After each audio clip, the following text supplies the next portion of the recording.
To my YouTube channel. তোমরা সবাই কেমন আছো? আশা করছি ভালো আছো, আর তোমাদের ভালোবাসায় আমিও ভালো আছি। আজকে আমি যাচ্ছি আমার বোনের বাড়ি, তাই আমি ওখানে গিয়ে কি করব না করব সবটাই তোমাদের সঙ্গে শেয়ার করব।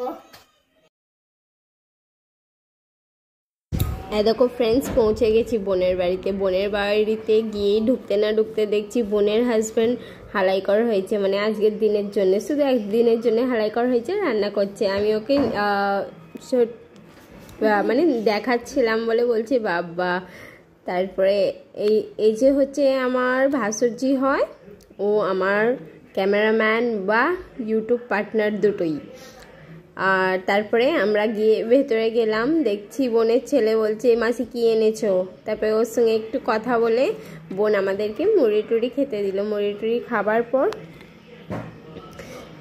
খাবার পর বোনে দোল্লা ছিল, একটু ছোটোবেলার ইয়াদ এগুলো পূরণ করে নিলাম। তারপরে একটু ছাদে গিয়ে ঘুরছিলাম, দেখছিলাম ওখানের ভিউটা এত সুন্দর গাইস।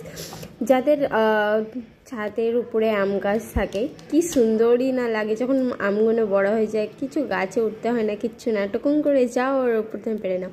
আর এই দিকটা দেখো গাইস, মাঠের ভিউ, পুরো ফুল মাঠের ভিউ। এখন একটু রোদ্দুর আছে তাই অতটা মানে ভালো লাগছে না, কিন্তু যখন বিকেলটা হয় ঠান্ডা ঠান্ডা হাওয়া দেয়, বসতে কি মজাই না লাগে। তারপর একটু ছাদ থেকে ঘুরে টুরে এসে একটু বসেছিলাম। তারপরে দুপুরের টাইম হলো, বোন খেতে দিল। দেখো আমার বোন আমাদের জন্য কী কী রান্না করেছে: করলা ভাজা, বেগুন ভাজা, পটল ভাজা, মাংস, ডাল, পাঁপড়, চাটনি।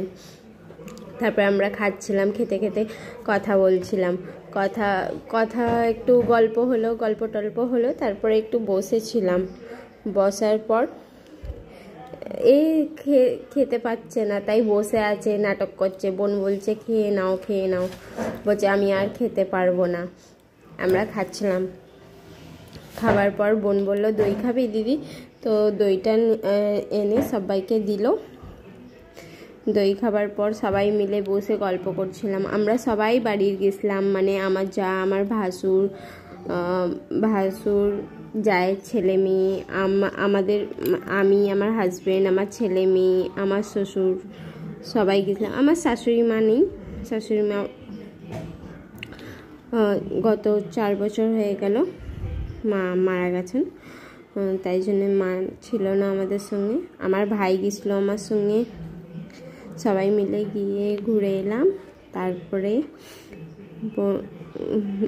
দই ওকে দিচ্ছিলাম না, ওকে দেখিয়ে খাচ্ছিলাম বলে বলছে দেখিয়ে খাচ্ছ তো তোমার পেট খারাপ হবে। খুব হাসি মজাক হচ্ছিল। তারপরে যাবার সময় হয়ে গেল, বোন আমাকে চা দিল, চা খাচ্ছিলাম, ভালোই বেশ লাগছিল। গরমও ছিল একটু, কিন্তু ভালোই লাগছিল। তারপরে চা খাওয়ার পর সবার থেকে প্রণাম করলাম, সবাইকে প্রণাম করার পর আমরা বাড়ি চলে এলাম। আর এই ব্লগটা আমি এখানেই শেষ করছি। আমার ভিডিওটা যদি ভালো লেগে থাকে আমাকে আমার ভিডিওটাতে